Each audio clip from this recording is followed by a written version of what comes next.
just because it is the end of Hispanic Heritage Month, you can't take away the Hispanic from him, but you can definitely change the month.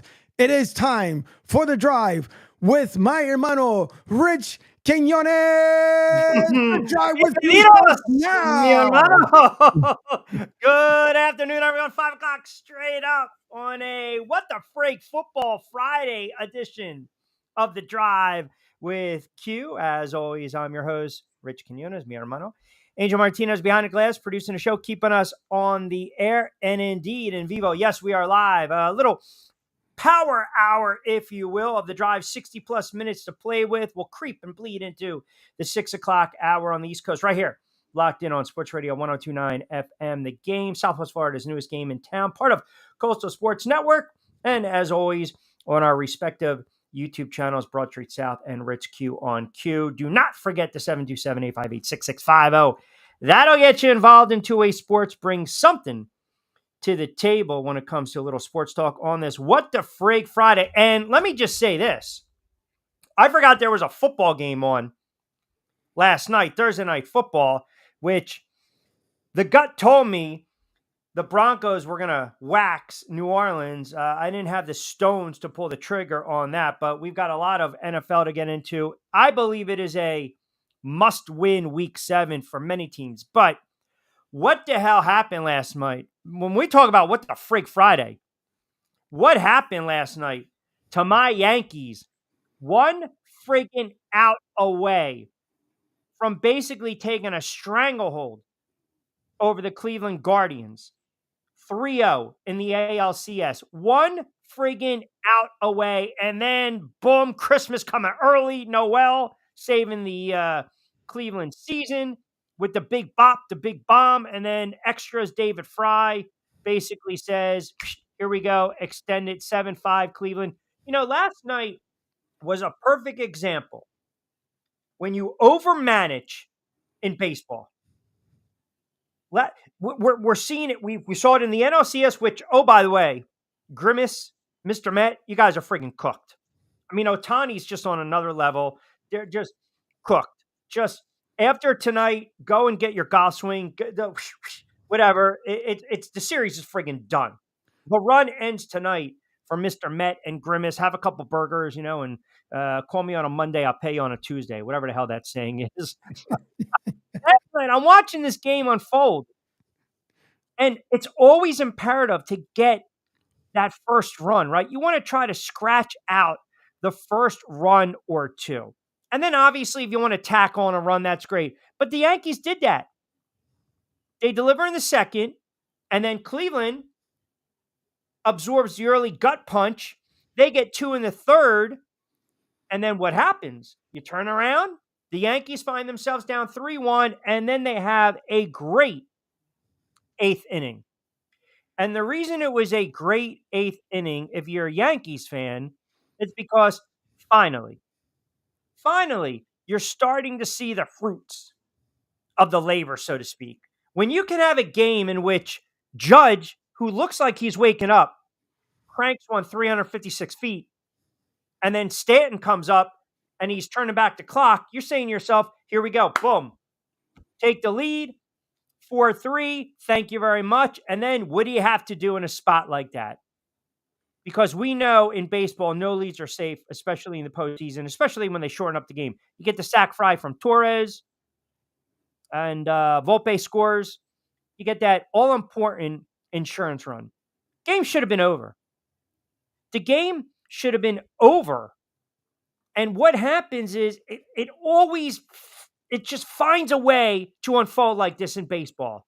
And it almost is nauseating and absolutely ridiculous at times to watch how games unfold, right? You don't want to walk this guy. You don't want to walk the batter to start the inning. Oh, you don't want to give up an error. Oh, you don't want to give up an infield hit. Oh, you don't want to give up a little ground ball with eyes. It's exactly what happened.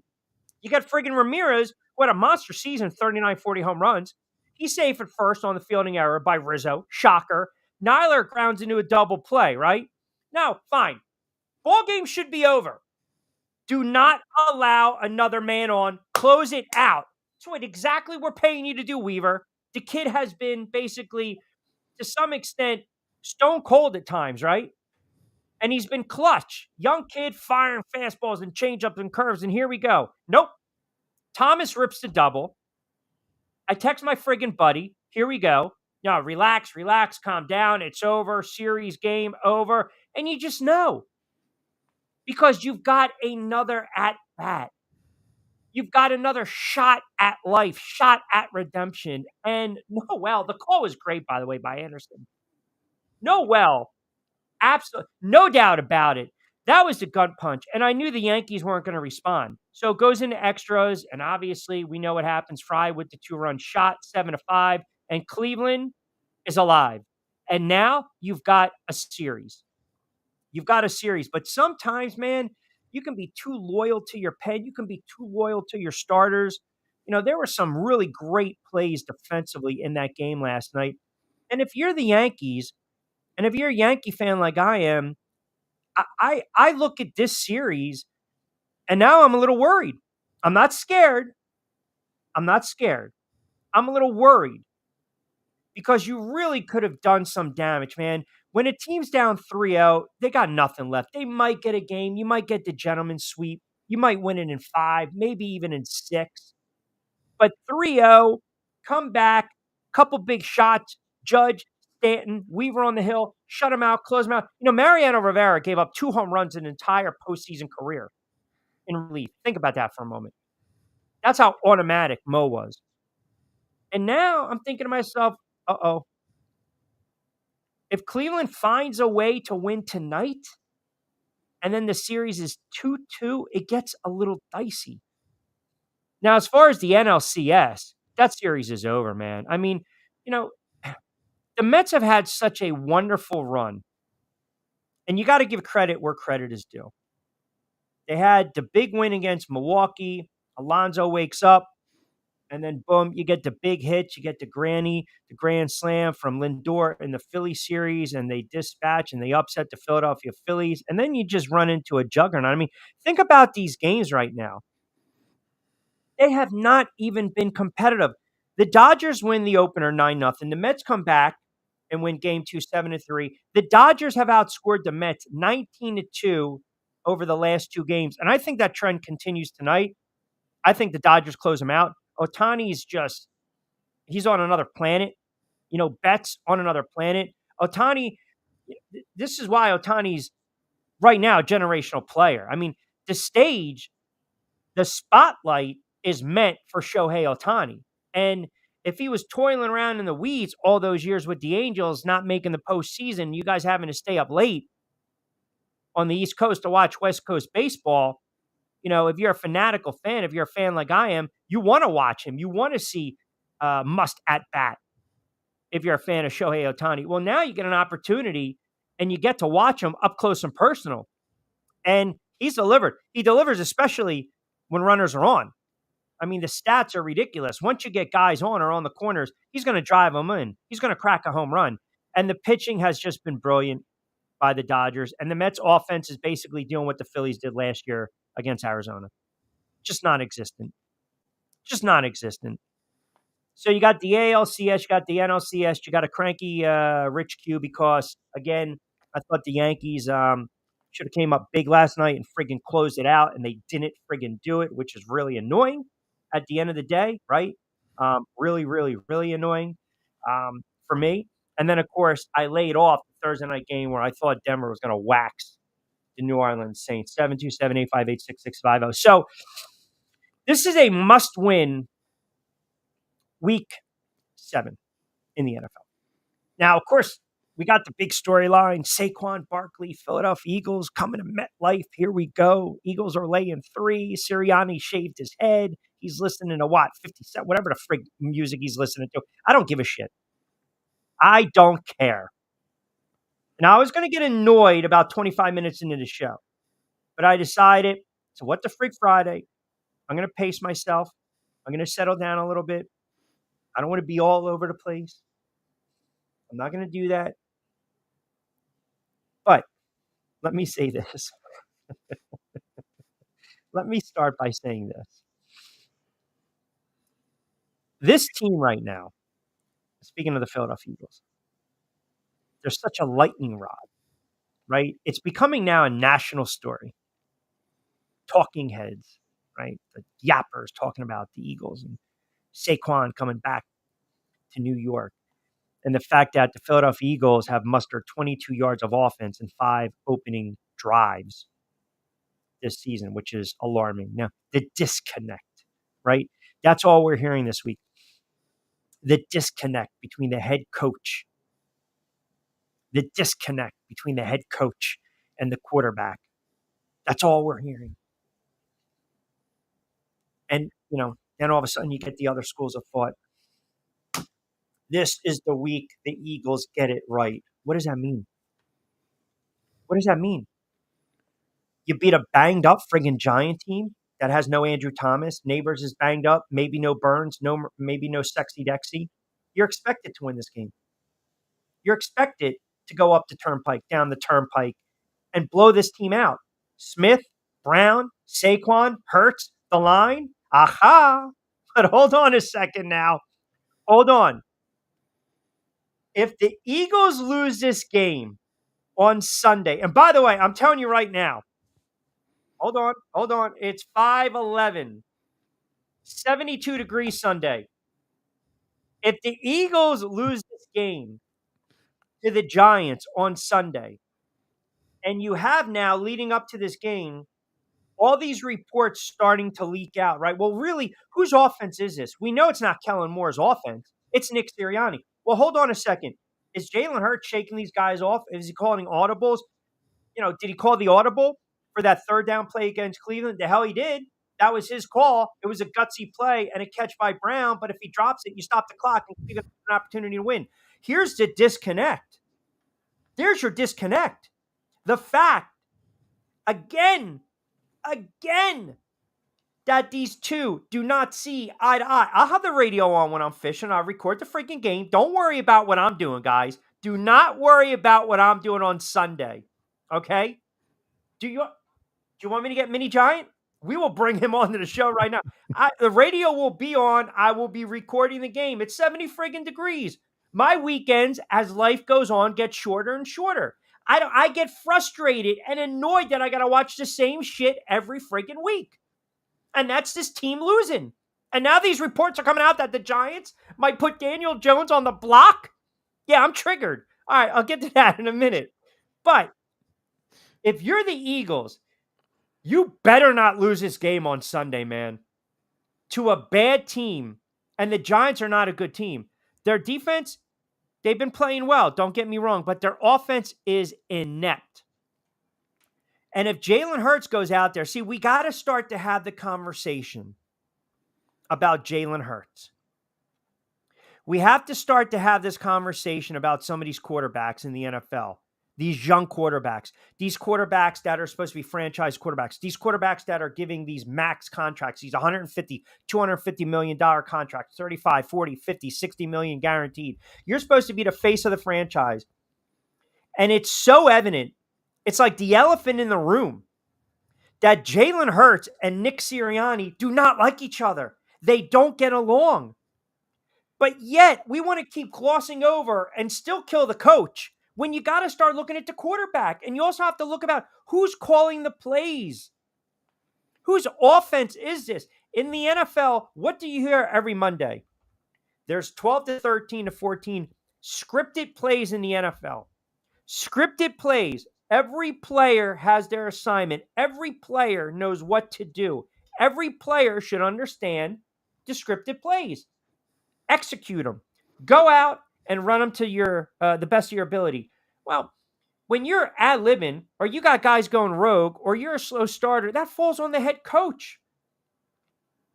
There's a reason this team always has to figure out a way to get up off the mat.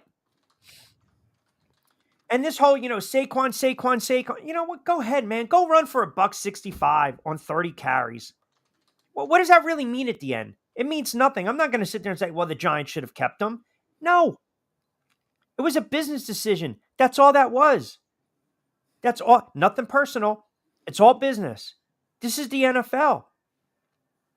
But the Eagles, right now, they're my top team. And I threw this out there on X. as we like to say, Twitter.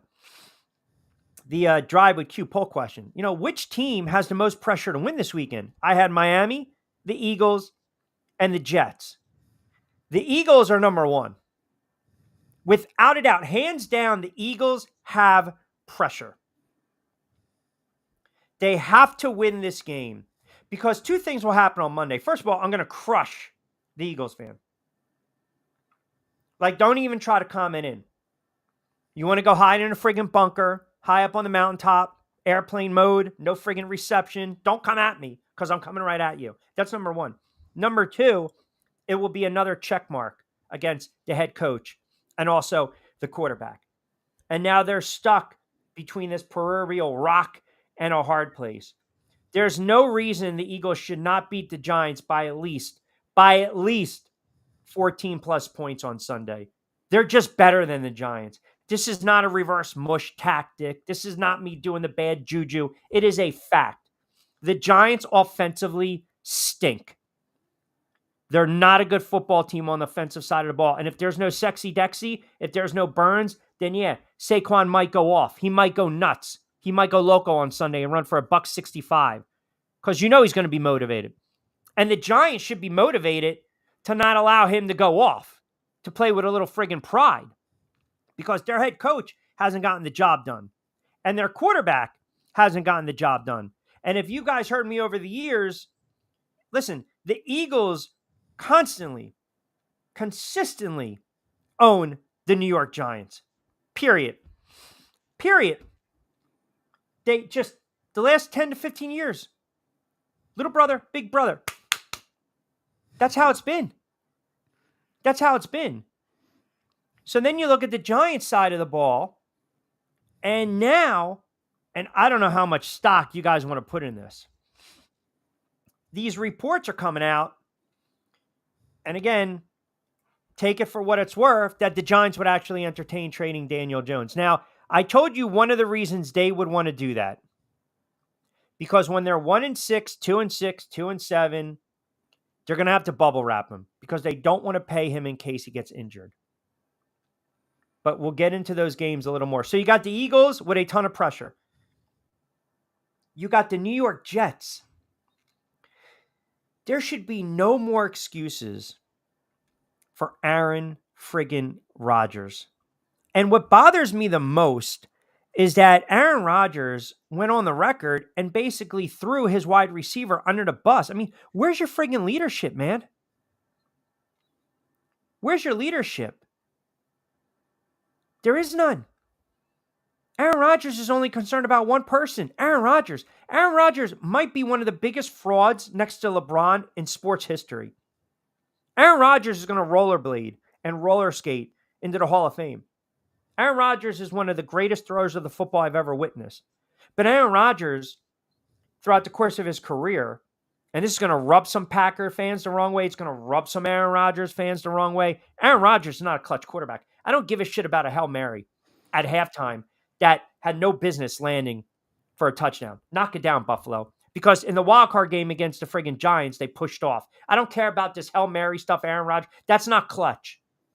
Clutch is when you're 15-1. You don't lose at home in a divisional round to the Giants. Oh, wait, I'm sorry. That's not clutch. That's unclutch.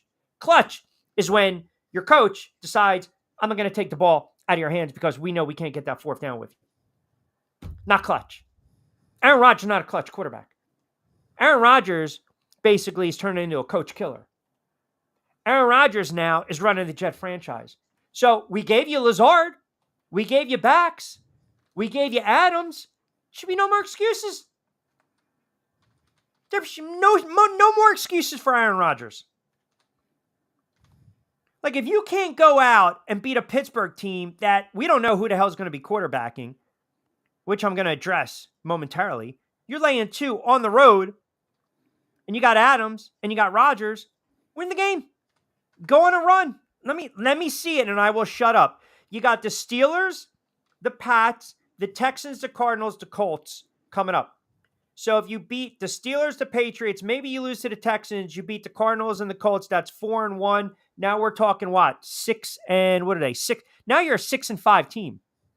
You still got to make up some ground. So go ahead, Aaron Rodgers. Go ahead, do it. Yeah, that's a big loss, by the way, for the Sure Philadelphia is. Eagles. Yeah, it is. It is absolutely. They've got some issues as well. They got some injuries, but they should win that game. They should win that game against the Giants. But if you're Aaron Rodgers and you're a Jet fan, go out and win the game right now. Win the game. Like seriously, put up the numbers. And by the way, because it's a what the frig Football Friday edition of the Drive, what the frig are the Pittsburgh Steelers thinking? The Jets' opponent. Because now Mike Tomlin is saying that Russell Wilson is not going to start. He's not confirming Russell Wilson to start. He's mum. But yet you got a wide receiver who hasn't done dick in the NFL. Sorry, George Pickens, you haven't done dick.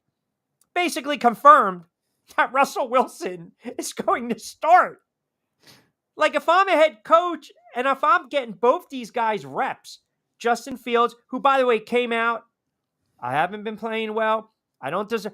I can appreciate that, but let's be honest. We all know that's a crock of shit. This kid should be starting. I mean, there's no reason this kid should be benched for Russell Wilson, who cannot cook anymore. Russell Wilson is done. He's shot. He's sauteed. He can't even marinate. He's not a good quarterback anymore. So for them now to turn around, and they've been winning football games with this kid, to now bench him, you don't think there's a divide in that locker room? Nobody likes Russell Wilson. Nobody. I had former players tell me that. Brandon Jacobs, who's friends with some former Seattle Seahawks, came on the air on the record and basically said, yo, man, when people want to get in contact with Russell Wilson, they can't call him on a cell phone. They got to go through an assistant. Who the hell does that? Your teammates. Nobody likes this guy.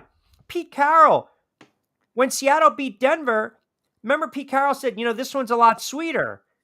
And the beat reporters asked him, what do you mean? He's like, figure it out for yourself. Like, this guy is so friggin' unlikable. So now you've got a locker room of 50-something guys that are fighting with Justin Fields, and now Mike Tomlin's going to turn around and bench this kid? It makes absolutely no sense. I'm not going to sit here and say in his prime who's better. It's Russell Wilson. He's a Hall of Fame quarterback. He's not that guy anymore. But they're winning with Justin Fields. There's something to be said about this kid playing up to his potential and making plays and playing winning football. So we don't know who's going to be the quarterback. I mean, it's not like the odds have drastically changed for the Jets because they turn around and get Adams. And then you got the Miami Dolphins. So you got the Eagles, you got the Jets, and you got the Miami Dolphins. And the Miami Dolphins right now, their season is on the brink. They're teetering right now. They really are. Because Arizona has been punched in the mouth, and Arizona can give up some points. But the Miami Dolphins have Buffalo coming up, the Rams, the Raiders, and the Raiders are already dysfunctional. Crosby's coming out saying, well, if they're going to trade me, they're going to trade me. Tom Brady wants the hoodie. He doesn't want Antonio Pierce. And then they got the Pats. And they start with the Colts. If Miami's going to have a season right now, they have to win on Sunday against Indianapolis. They have to. And Indianapolis looks like they're going to start Anthony Richardson and not Joe Flacco. This is a must-win for Miami. If they're 2-4, their season's done.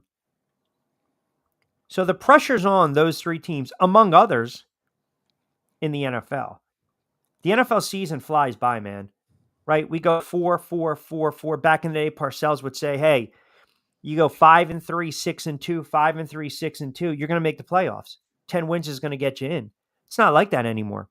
You got a 17-game schedule. You got tougher divisions. You got a little more parity. You got a war of attrition. But your season could be derailed before Halloween. And I just think it's fascinating what the hell's going on in Philadelphia. I mean, it's almost, it's like you're watching or you're slowing down on 95 or 295 and you see an accident.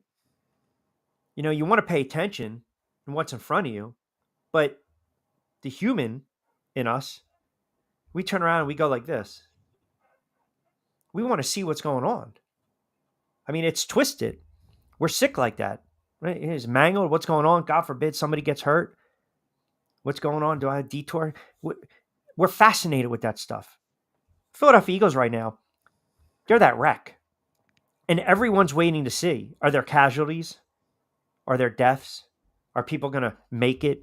I mean, this is why I love what I do, because you watch this unfold. And because they're such an unlikable friggin' team and their coach is such a friggin' jackass clown. I mean, shave your head and listen to different music. What does that mean? Is that going to help your play calling ability? I mean, every gift that's out there of Sirianni, it's just at a point where, and you know me, I'm dying inside for the Giants to win. Like because it rarely happens. The Giants never beat the Eagles. Even when the Giants were winning friggin' Super Bowls, they always had problems with the Eagles, going back to Buddy Ryan and Parcells, Coughlin and Reed. The Eagles have always had the Giants number. But if you said, hey, man, you can only go 2-15 every season, what are your 2 wins? Sweep the Eagles. Can't stand them. Can't stand them. And their friggin' arrogant prick fan base. I can't stand them. I can't. 727-858-6650. I just don't know why. Why are we so, when we talk about some of these teams, we always go to the head coaches because it starts and ends with the head coach. But can we talk about the play on the field too? Is it possible? Is it just possible that maybe Jalen Hurts is an average quarterback? And no, you guys are going to kill me because even last year they were 10-1 MVP. Here we go. A couple plays away from winning the Super Bowl. But are we now seeing, like, my question is this, and I think this is a fair question. I want to know what you guys and gals think out there. I really want to know what you think. If you have a quarterback and your quarterback is limited or he has a specific skill set, he can do certain things, but he can't do other things. Don't you want to bring in a coordinator that can accentuate his skill set? So let's just say I'm Jalen Hurts and Angel's Kellen Moore. So Angel knows that, okay, I scramble a little bit, but I also throw a lot to the sticks or a lot to the sidelines. Sometimes I'll throw it down the field. Okay, we're not going to design big shots down the field. We're going to try to make the offense, we're going to tailor it around your strengths. That's why I believe that this is not, it's pretty clear. You don't even need to know football. This is not a Kellen Moore run offense. Nick Sirianni's got his fingerprints all over this type of offense. But why am I going to bring in a coordinator and I know that my quarterback can't adapt? Or why am I bringing in a coordinator and I know that he can't adapt to my quarterback's skill set? That's why I think the whole thing, this bringing in Moore and bringing in Fangio, I think the fact that they brought in Fangio, who's obviously been a part of the Eagles before, has the ties, and then you bring in Moore, I think it speaks more, no pun intended, to the lack of confidence that Jeffrey Lurie has in Nick Sirianni, believing that Nick Sirianni can be a head coach for the next 6, 7, 8, 9, 10 years, like Andy Reid was, like a franchise coach. And I just think it's remarkable how it's going to play out. And by the way, this is not the only dynamic in the NFL when we talk about head coach and quarterback. Brian Daboll, if you gave Brian Daboll a couple shots at the bar, a little truth serum, he'd be like, get this guy out of here. Daniel Jones is not my guy. He wants Josh Allen. He wants a Josh Allen type of quarterback. Sean Payton, a couple years ago, give him some truth serum. He doesn't want Russell Wilson. It never worked. It never fit. That relationship was over when they decided against the Chargers, I believe it was, to kick a field goal instead of go for it on 4th and 3 when Nathan Hackett is the offensive coordinator. What the hell did you bring in Russell Wilson for then? So it just goes back to something we've harped on. You don't have to like each other, but you have to respect each other. You got to want to play for each other. And I know the other day, some of you guys were getting on me like, oh, that's not, you're not making a fair point with some of these players. They play for coaches. They don't. They don't. Coaches can get the best out of them, can get the most out of them, but players play for their teammates, man. They play for the team, the franchise. Players aren't sitting there in a room, man, I'm going to run through a wall for this guy. Nah, 99.9%, they're not. Everything's on film. It all goes back to their incentives, their contracts, their money, their livelihood.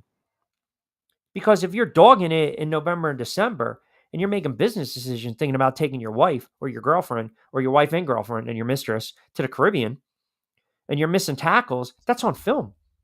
You're not. I don't know of people. Well, I don't know. I mean, you're going to tell me that they don't have players have wives and mistresses and girlfriends, right? Of course they do. That's been well known in sports history. All That's right. why I always bring up Derek Jeter was the only guy I will always respect because what did he say? He would only get serious with somebody once he was done with the game. Yeah. I don't, imagine spending, if you're a woman, you spend a night with Derek Jeter. Okay. I mean, you're, Yankee legend, right? Number 2, now batting number 2. So you're sitting there, whatever, you're enjoying yourself. And then the next morning, you got a fruit basket. Are we exotic fruits? Are we going berries? Are we going melons, mangoes? What are we doing? Right? What was the other one? What was it? The edible arrangements. Are you getting one of those? There you go. I mean, I don't know. I mean, and I guarantee you, they all had to sign an NDA. Oh, I'm quite sure. Yep. I mean, men would only aspire in 1,000 lifetimes to have a woman sign an NDA. More times it's not. It's all right. Don't get caught sneaking out the back door. Exactly. You might have like one of those like the pocket doors, and the guy just comes out the pocket door. I'm gonna need you to go ahead and sign here, sign here, sign here, please. Listen, stranger things have happened. All right, Yep. midway through a Football Friday edition of The Drive. We're powered by our good friends over at Play It Again Sports, 1450 Clements Ridge Road. Fresh roasted coffee, cues, picks. We'll do those in about 20. And, of course, you guys out there, 727-858-6650. We'll get to some comments. We'll get to some Facebook comments as well. And we got a lot of NFL to get into. I also want to get your thoughts. Kind of I guess you can say, not a bombshell in college hoops, but an interesting story came about where a very well-known head coach, a championship-winning head coach, decided right before the season, I'm going to call it quits. We want to talk about that as well. We'll take up the sixes as we typically will bleed over a little bonus time, but keep it locked in on a Football Friday edition of The Drive with Q, Rich Quinones here, mi hermano Angel Martinez behind the glass, producing the show, keeping us on the air right here on Sports Radio 102.9 FM, Southwest Florida's newest game in town. On Tampa Bay is the latest news, weather, and traffic for Pinellas, Pasco, Ellsboro, Hernando, and surrounding communities. Stay connected on X, Facebook, and their website, iontp.com. Ion Tampa Bay keeps you informed on breaking news as it happens. Southwest Florida's newest game in town. Sports Radio 102.9, the game powered by Ion Tampa Bay. We'll be right back. Adopt US Kids presents What to Expect When You're Expecting. A teenager. Learning the lingo. Today I'm going to help parents translate teen slang. Now, when a teen says something is on fleek, it's exactly like saying, that's rad. It simply means that something is awesome or cool. Another one is totes. It's exactly like saying, totally, just shorter. As in, I totes love going to the mall with Becca. Another word you might hear is jelly. Jelly is a shorter, better way to say jealous. As in, Chloe, I am like so jelly of your unicorn phone case. You don't have to speak teen to be a perfect parent. Thousands of teens in foster care will think you're, rad, just the same. To learn more, visit adoptuskids.org. A public service announcement brought to you by the U.S. Department of Health and Human Services, Adopt U.S. Kids, and the Ad Council. This is the story of a very special woman. In a matter of seconds, she turned herself into a great mathematician or an entrepreneur. Her knowledge was limitless and still is. She could also make monsters disappear, especially those that lurked in the shadows under the bed. Once, this woman put back together a teenage girl's broken heart, which had been shattered in 1,000 pieces, just by giving her a bear hug.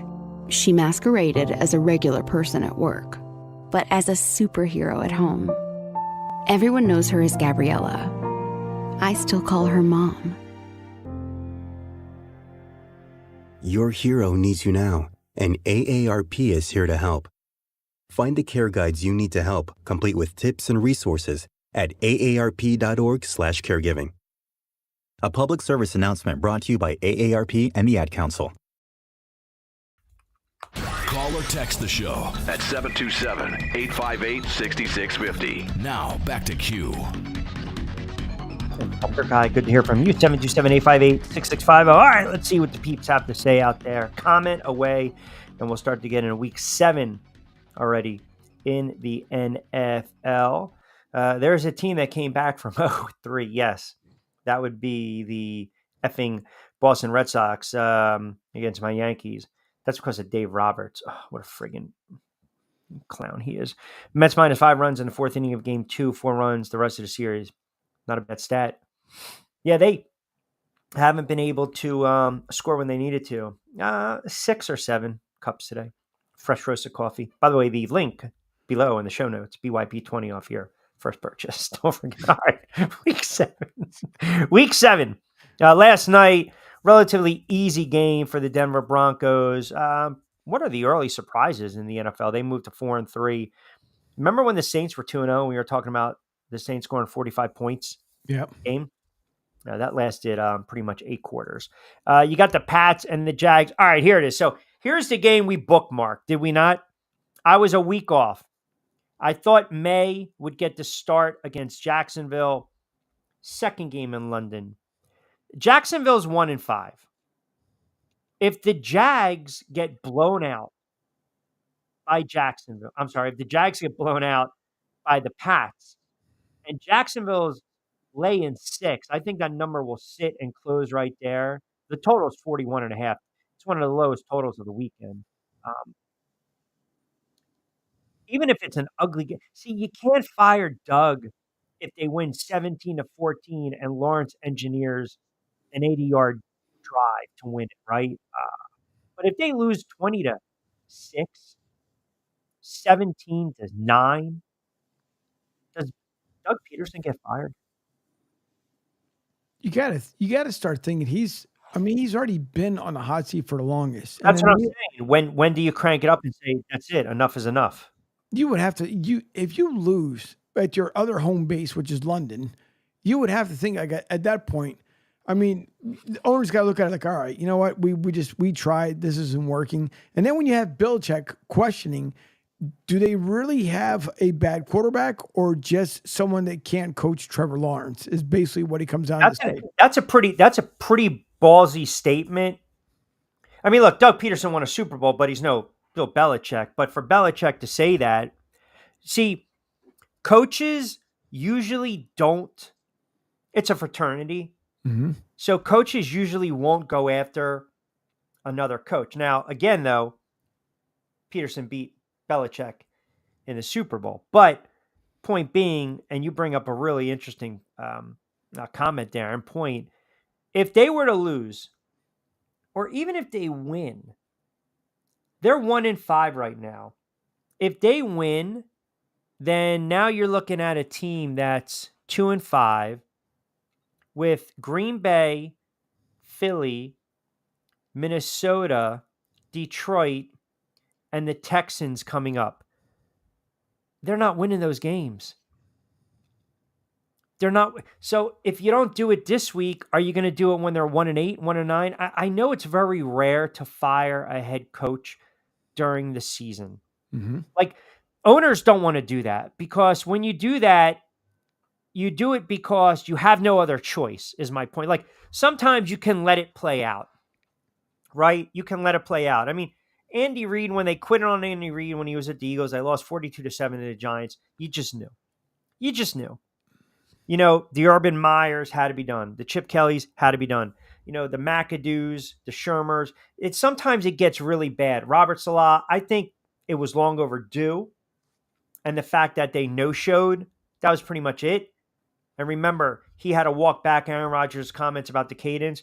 But if you're Doug Peterson, we talk about this disconnect between Sirianni and Hurts. Well, Doug Peterson was a journeyman quarterback. Usually journeyman quarterbacks make pretty good head coaches. Like, they understand the quarterback position because they're constantly holding a clipboard and they're more of a student of the game. I'm not saying more so than the starters, but they make pretty decent quarterbacks. I mean, that's just, coaches, whether they're offensive coordinators, quality control, quarterbacks coach, or head coaches.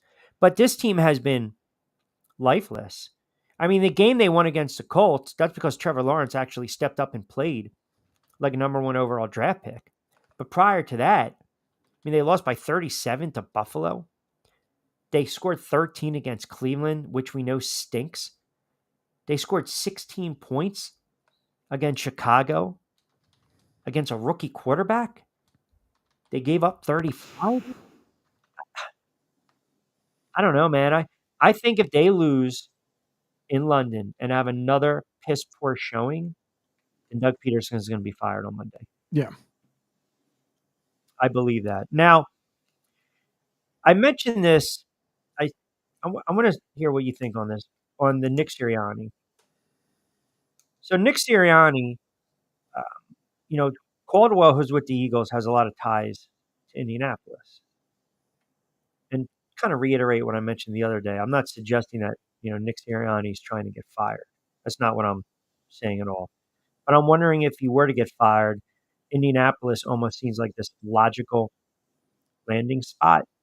But I believe that if you were to say on a scale 1 to 10 right now, 10 being it's not going to, 10 being it will happen. Let's do that. 10 being it will happen. 1 is not, it's not going to happen. Most probability, highest likelihood that Sirianni's fired during the season. I think it's a 7.5. I really do. If the quarterback continues to struggle and they continue to lose football games, and listen, if you lose to the Giants and then you lose to Cincinnati, you're talking right now, this team is 2-5.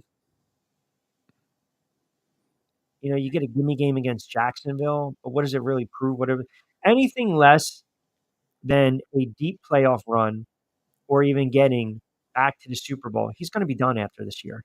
Yeah. The question is it going to be in season? Is it going to be bad enough where it's where you have no choice, if that makes sense? Mm-hmm.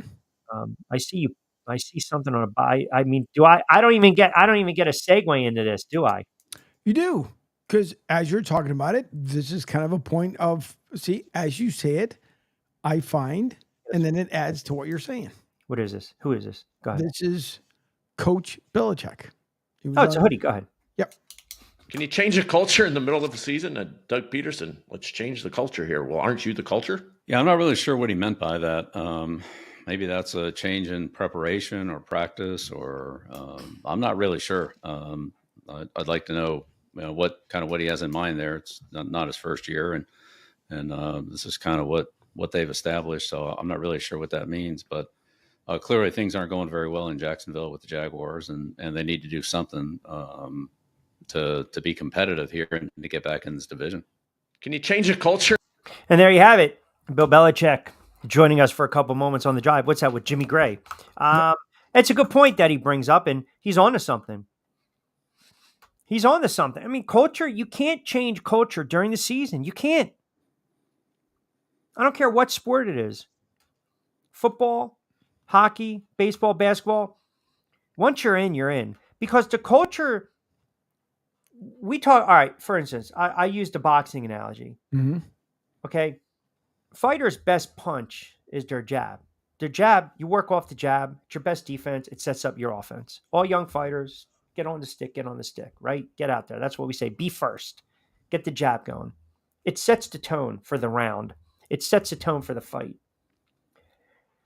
If the tone is not set in OTAs, in training camp, preseason. Once the regular season rolls around, you're done. Like there are years where, remember the year the Eagles decided we're going to go all in and just spend, 2011, the dream team. You know when their season fell off the rails? When Victor Cruz and the Giants went down to the link and blew their doors off. And Victor Cruz had his coming out party. And then, salsa after the touchdowns, right? The legacy began. All they did was yap until the regular season started.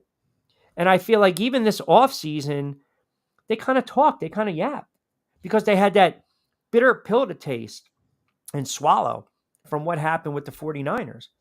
Kind of like the 49ers a couple years ago kept yapping about the Eagles' loss in the NFC Championship when, Purdy goes down. Like that, it sits, it marinates, it resonates. And if you can't get rid of that, you can't block that out, it's going to carry over to the next season. It doesn't matter who you draft, who you trade, who you sign, who you release. It does not matter. The culture needed to be set.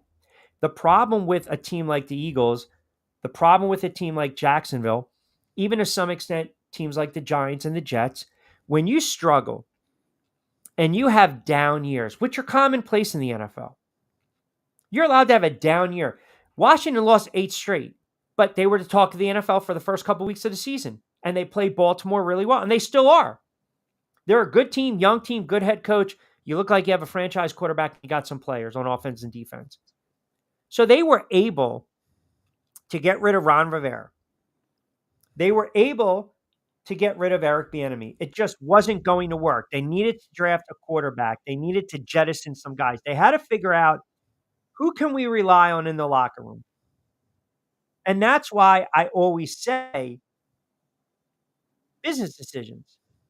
If you're watching your team in December and guys aren't tackling, chances are they're not going to be around next year.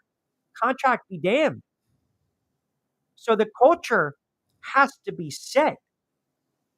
Even if you're losing late in the season, you got to build upon something. You got to figure out, what guys can I go to battle for? What guys can I have in a friggin' foxhole with me, right? Or the bunker? Who are the guys I can rely on?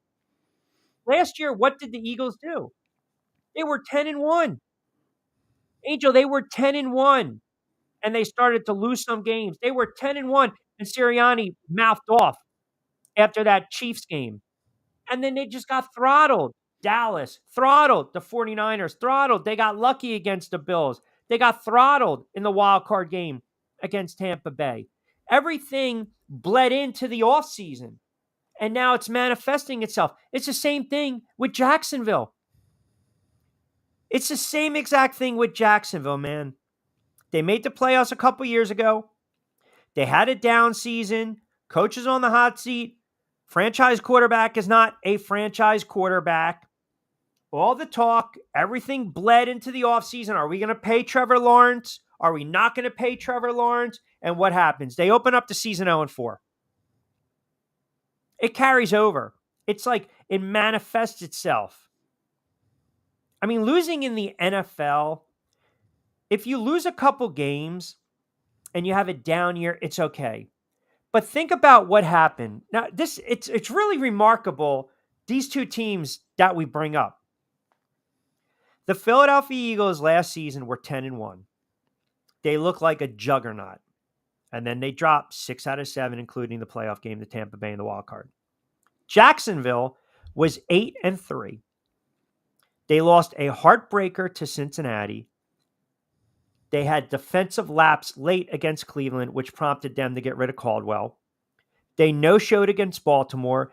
They no-showed against Tampa. They beat a bad Carolina team. And then when they needed to win a game late, Trevor Lawrence threw for 250 yards, and they scored 20 points in a loss against Tennessee. Point being, they had that losing streak, and now it's bled into this season. The Philadelphia Eagles had that losing streak and that dysfunction, and now it's bled into this season. It's like a cut. It's like a cut. You cut your finger and you let it sit and you don't wash it, all of a sudden it gets infected. I mean, it's exactly what's happening here with some of these teams. And owners They don't want to be around for that. The owners don't want to hear that stuff. They don't want the excuse. Like Jerry Jones, honestly, Jerry Jones is a jerk for going on Dallas radio and threatening host. He's a jerk for doing that. He's the old man on the porch, bitching and moaning, complaining about something. And whether he was joking, which I don't believe he was, it's still wrong because he understands it was his mistake. Jerry Jones is the owner of the Cowboys. He's the GM of the Cowboys. But yet, his big move was bringing back Ezekiel Elliott. Mhm. Oh, and Mike McCarthy. Oh, and signing Dak Prescott. That's on you, old man. Like, that's on you. You're going to go on the radio and threaten guys with their jobs and their livelihood? Are you kidding me? Like, that's absolutely classless. But it's his bed. You got to lie in it. You got to lie in it. You got to deal the cards that you've been dealt. And some of these owners, some of these teams, they can't handle it, man. The Giants, you turned around and you gave Daniel Jones $160 friggin' million because Daniel Jones had his best year a couple years ago and they won a road playoff game, which is very hard to do. Then he got hurt last year. Buyer's remorse. Move along. You're not the first team to make a mistake. You're not going to be the last. You think Cleveland is sitting here saying, that was a great move, giving this guy every single cent guaranteed. Every single cent guaranteed. It's not hard to win in the NFL, but it is hard to consistently win in the NFL. And owners, you either want to make money or you want to win championships. There's no in between. Little pregnant, can't be little pregnant. You want to win Super Bowls and championships, or do you want to turn a profit and just be a profitable business? Jerry Jones at this point, he doesn't care about championships. He doesn't. He's only concerned about the bottom line. That's it. He doesn't care about the fans. Nope. Are we going to make money? I mean, do you agree with that? Am I off base?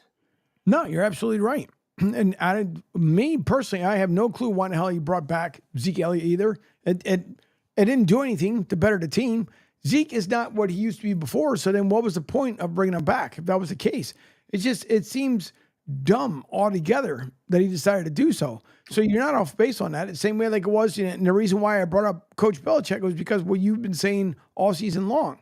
You know, the same way, like you can't find your identity. If you haven't found it by now, you can forget about it this late in the season. So he's done nothing to improve that team, yet he feels that if he has buyer remorse, he can't blame himself, but you can't blame yourself because you decided as an owner to wait and hold and see what Dak was going to do. Then you start feeling the pressure from everybody else, so you gave him the money. Then you have Dak that came on and said, well, now that I got paid, here we go. We're going to the Super Bowl. Not going to happen at 2-4. Not going to happen at the record you guys are in right now. It's just it's not going to happen. Period.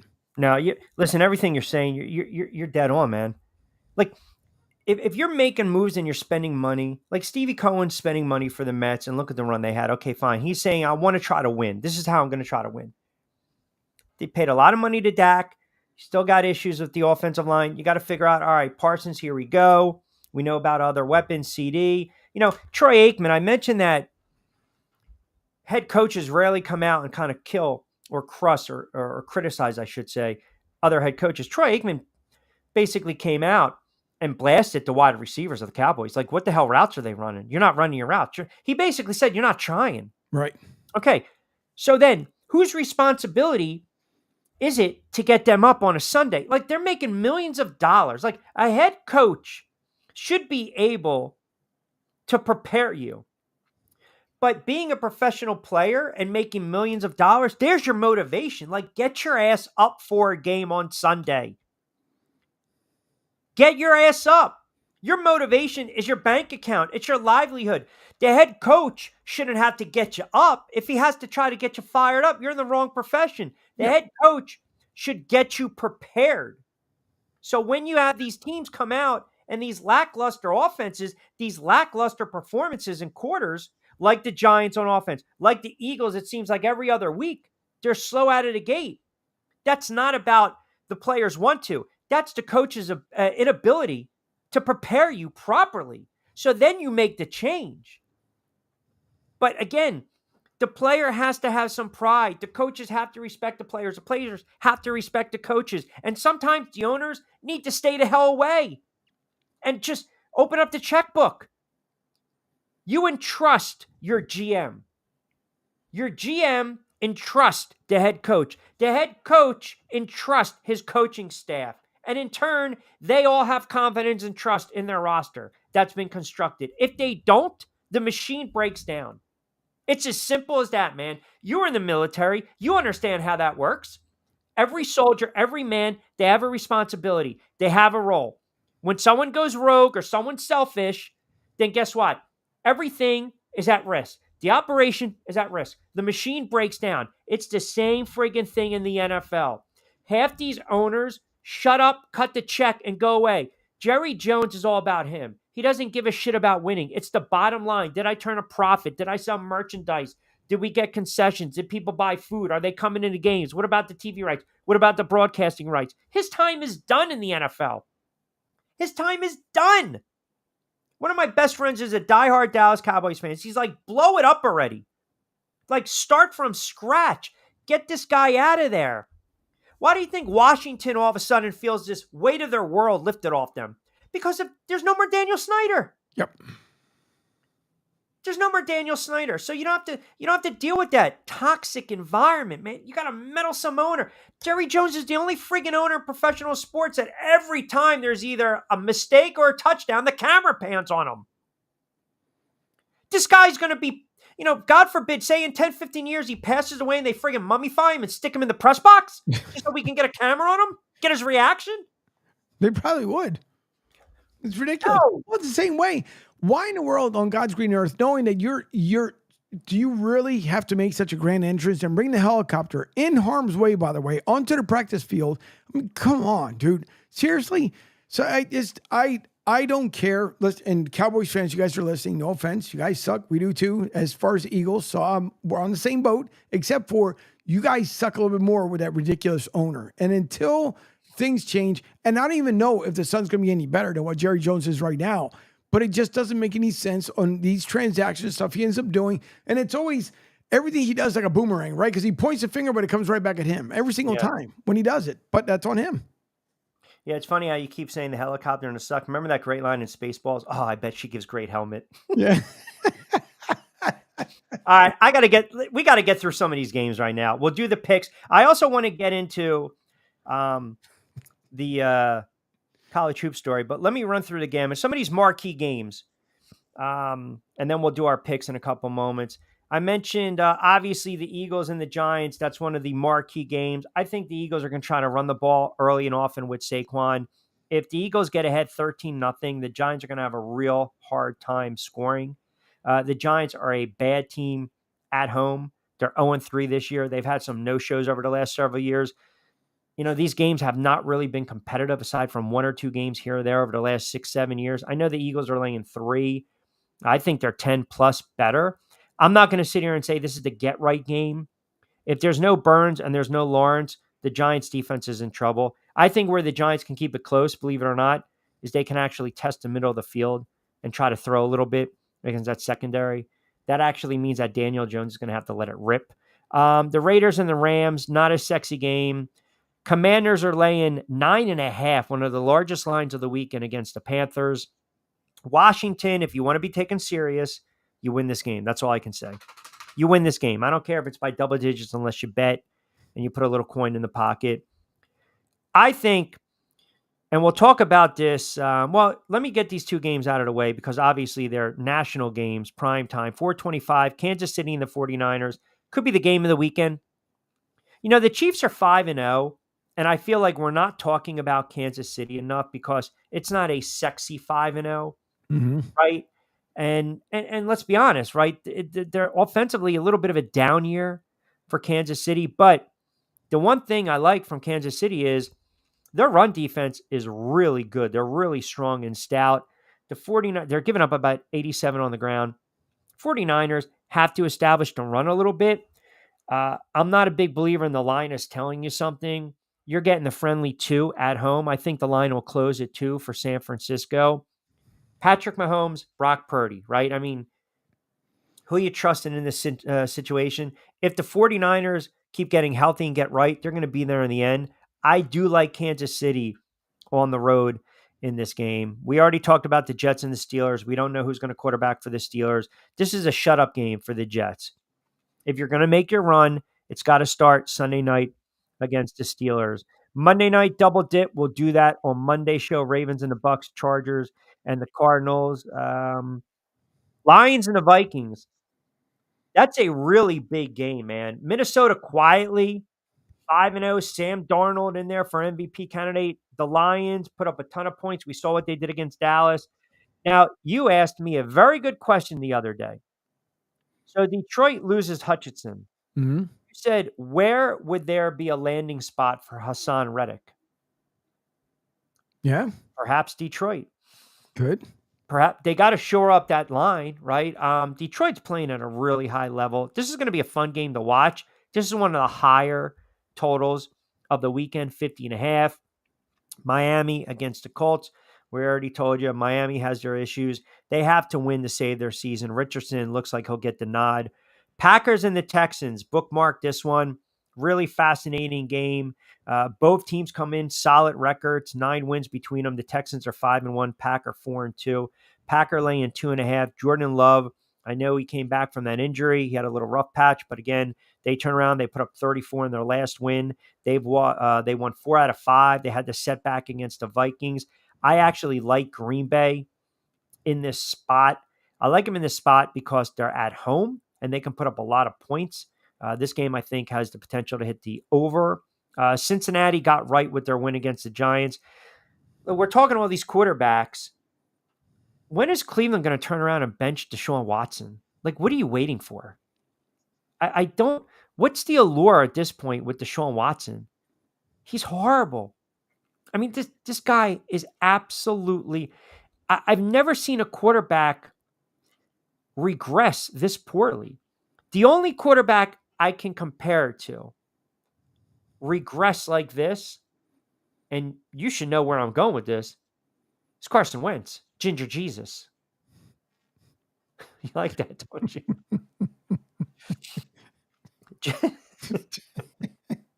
You never heard me say Ginger Jesus? Yeah, I've heard you. It cracks me up every time you say it. Tebow is sexy Jesus. Right. Okay. Carson Wentz is Ginger Jesus. And Andy Dalton is the red BB gun. So it's just or the red water pistol. Yeah, the water pistol. Yeah.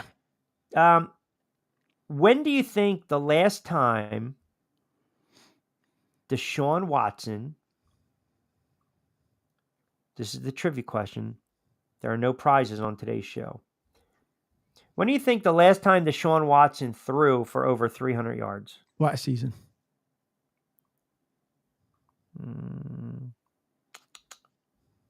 I think it was very late last season. I mean, it's been very rare for him to even throw for 250 yards. So I think Cincinnati rolls. They're starting to get healthy. Burrow's playing in the form. We know what he can do offensively. They got some serious weapons. Cleveland's in trouble. You know, that head coach is going to be out too. And obviously the Watson move was just no good. The Bills should just absolutely tear through the Titans. They're laying 6.5. And then you got Seattle and the Falcons. You know, interesting enough, right? Jamal Adams was released, drafted by the Jets, all pro with Seattle. They need some secondary help. Atlanta's 4-2. They're laying 3. Cousins, which one's going to show up? You know, you got the tale of 2 quarterbacks, Geno and Kurt. I like Atlanta at home. So what we'll do is we'll take a quick timeout. I know we're bleeding over. If we can, yes, go ahead. Before the season started, like the same way you predicted the Commanders to, win the NFC East, would you have thought there would have been more of the Bucks Saints division to lose? But now we're talking about possibly Bucks Falcons division. Yeah, I thought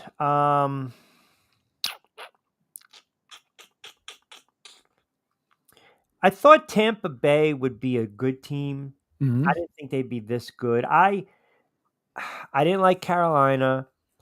I didn't like Atlanta, and I certainly didn't like the Saints. I think everyone was too high on the Saints. I guess to answer, I would say it was the Bucs division to lose. I think I mentioned Tampa Bay winning division by default, but they're putting up some points. I don't know if that answers your question fully. No, Yeah. it does, but then it also kind of then reverts back to when we also had mentioned prior to the season starting when we said that Todd Bowles could be a little bit on hot seat as well. So Correct. to now cool it down for him, because at this point, at the rate and performance the way they're playing right now, you got to think that fire that it probably went from a 7, I would say, is like maybe a 5. If they continue to win, maybe it comes down to a 3 before the end of the season, depending on how the season plays out. Yeah. Yeah, it's a real good point you bring up. Now, if they go out and they beat Baltimore at home on Monday night, that's a big win for them. Yeah. And then I'll tell you right now, if I'll come on the air Wednesday, and I'll think they're legit. I will. Look, you put up 51 against the Saints. I'm not going to take that away from you, but they also gave up 36 against Atlanta. Right. But if you beat Baltimore,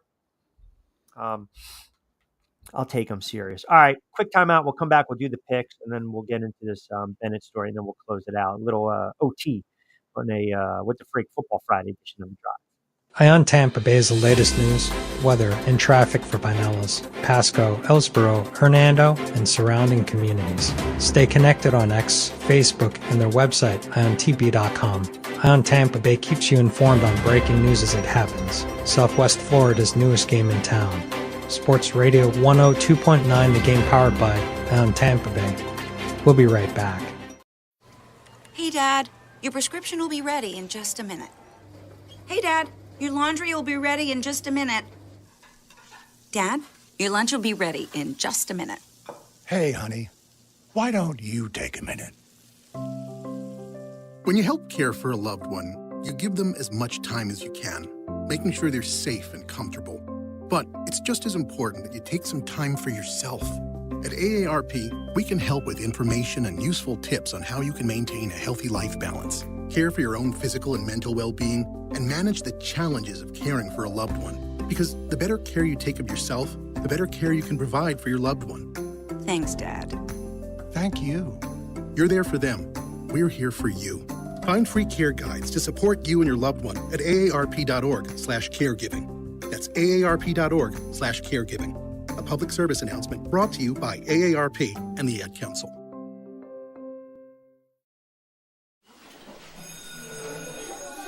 All right, class. Let's hear what everyone did this weekend. Jill? Well, I raised my older sister to a big oak tree. It was at least 100 years old. My mom said I must have set a record or something.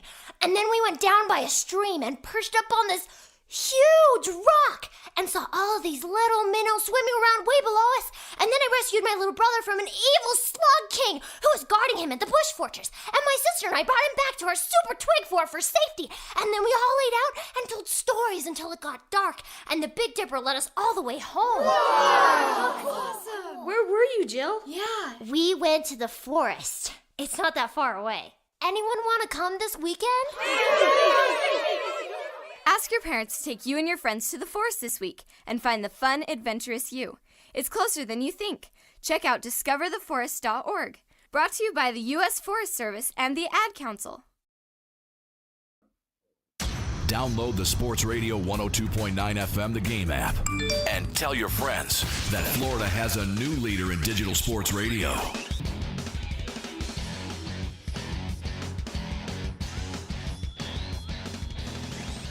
All right, 6 o'clock, bleeding through 6 p.m. on this What the Freak Football Friday edition of The Drive with Q. A couple minutes to play with, as I was telling Angel during the break. Kiki's got the I'm about to bark look. So let's get through these. Let us get through these picks that are powered by our good friends over at Play It Again Sports. And of course, fresh roasted coffee, 20% off your first purchase. If you guys check out the link below, and you'll click on the show notes in the YouTube channel. So we've got a Week 7 edition of Q's Picks in a league where the players always back their play. Here we go. All right.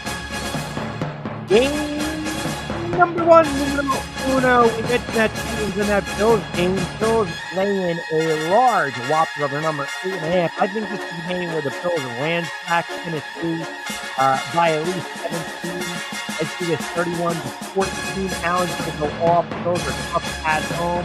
I would fear the total. If you want to play something on the side, go with the over. But I like Buffalo laying 8.5. I might even consider teasing it in another game. That's game number one. Game number two, I already told you, Green Bay at home. They are very tough. Jordan Love starting to round into form. Tough spot for the Texans to go on the road. And they had a couple nice wins. But again, they might slip up here. Back-to-back, New England and Green Bay on the road. I like the Packers at home laying the points for game number two. Game number three, it's a must-win game. 3 points. Miami Dolphins, Anthony Richardson, a little banged up, a little nicked up, trying to knock the rust off. Who knows? Maybe if he struggles, they go to Flacco again. I don't know. But the Miami Dolphins, this game, I'm not going to pick the winner, but I'm going to tell you what I do like in this game. The under 43.5 for game number three. Game number four, I already kind of gave you a hint on that one. Vikings at home, Detroit with the loss of Hutchinson. I think it's going to be too much. I think Darnold's going to be able to light them up. They should be able to run the football. 1.5, and if it sits at 2, I'm confident with that. Give me the Vikings laying the 1.5. And then I got to do it. Call me the Mush. Call me the Maloik. Call me the front runner. I don't want to do it, Angel, but I'm going to have to. The New York Football Giants are going to shock the world and only lose by 20. No. The New York Giants are going to beat the Philadelphia Eagles. And I'm going to tell you how they're going to be. I'm going to give you the path of victory right now for the Giants. Eagles bus breaks down on 95. I like the Eagles in this spot. I'm not going to say it's a get-right game. The Philadelphia Eagles, they're just better than the Giants. Giants defensively have way too many issues right now. Even though they're playing really good defense, the injuries are starting to mount up, and the offense can't do anything. Give me the Eagles as much as it pains me laying a 3. So you got the Eagles, you got the Vikings, you got the under in the Miami and the Colts game, you got the Bills at home, and as I mentioned, you also have the Packers. So those are my 5 Q's picks on a Week 7 in the NFL. That would be nice if the bus broke down. I don't foresee that happening. It would be nice. Well, game still has to get played. Hey, listen, before we close it out, did you see or read or hear this story about Tony Bennett, the hoops coach? He's a coach with Virginia. Yep. And he basically just came out of nowhere. Oh, yeah, the retirement. Retired. Yeah, he retired, and he basically cites NIL and the transfer portal era. He basically was like, hey, I'm an old school coach. I just can't compete with this stuff, right? It was time. And a lot of people are getting on him because they're like, come on, man, you're doing this now with the season right around the corner. You went into kids, family rooms and dinner tables, and you recruited. And listen, if the kids can go in the transfer portal and decide where they want to go and what they want to do during the season, like we've seen, then the head coach can resign if his heart's not in it. I don't have a problem with this. I think it sets up whoever he believes is going to get that position right now. Maybe it's an assistant coach and they just give him the promotion. But he was very good for college basketball. They had that great run a couple of years ago. But it shows you where we're at right now. A lot of times you can't compete with these players one and done, right? Coach K, Calipari, Jay Wright. They just kind of knew. They saw the handwriting on the wall. And he's actually backing a player saying, look, these players need to get paid. They deserve to get paid. They should make some money. But I know people are killing him because of the timing. But again, if he says, when I looked at myself, I realized I'm no longer the best coach to lead this program in this current environment, and he's fighting back tears, doesn't that kind of tell you he's being as transparent and honest as possible? And you should respect that. Yes. And plus, didn't he, if I remember too, he just signed an extension through like 2029 or something like that. So he was, yeah. Yeah. So, but he's honest. You got at least, you have to tip your hat to that. He's completely honest. Yeah. We're going to talk a little more about this next week. Cause like I said, this opens up that whole NIL and transfer portal discussion, which I think a lot of people they're on a different side of a fence with this, but I just definitely wanted to bring up the story on a Friday. All right, I know we got to start wrapping it up. Hey, we want to remind everyone. I know Angel mentioned it early on today during his show. I think after Monday, Pete will be off the rest of the week, but you'll still have Martinez and Company Monday, Wednesday, Friday from 10 to 12. And of course, the drive with Q Monday, Wednesdays, and Fridays. You got Lloyd Vance's show. You got Jonathan Marshall. You got the Talking Hoops. You got Jay's show as well. So you got enough content to kind of keep you guys happy. All right. Mets. Wow. Look at this. You guys are killing me. Q, keep telling they're cooked. The Mets are up 6-1. For now. What inning? I'm getting hammered on Facebook. I said they were cooked. Think they tuned in? Let me see. Did Alonso go deep? Let me see what we got here. Wow. What do we got here? Alonso homered. Wow. 3-run shot in the first. Now it's 7-0. 7-1. This game might be, you know what? We're only in the bottom third right now, and it's 7-1. This might be a wacky and wild game. Yankees win tonight. They get off the mat. They win tonight. I think it's going to be a short game for Gil. I think they're going to go to the bullpen and look for Judge and Stanton to continue their hot streak. So, but as far as you Met fans killing me already, my buddies are texting me, way to friggin' mush it. Ha, ha, ha. Reverse mush, Angel. It happens. All right. Got to start wrapping up. Everyone have a good sports weekend. Enjoy the baseball tonight, the NFL, the college. We'll dive into a little more college hoops and basketball and football next week. I want to start getting into the NBA as well. Jonathan Marshall is going to join us throughout the season. We'll get into some win totals.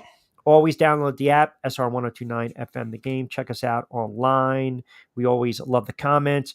We love more the views, the likes, the comments, the shares as well. Angel Martinez behind the glass, producing show, keeping us on the air. Mi hermano, you have a wonderful weekend. And for myself, this has been The Drive with Q. I'm Rich Quinones. As we always like to say, enjoy yourself, be safe, be sound. We'll talk to you Monday. Hasta luego, buen día.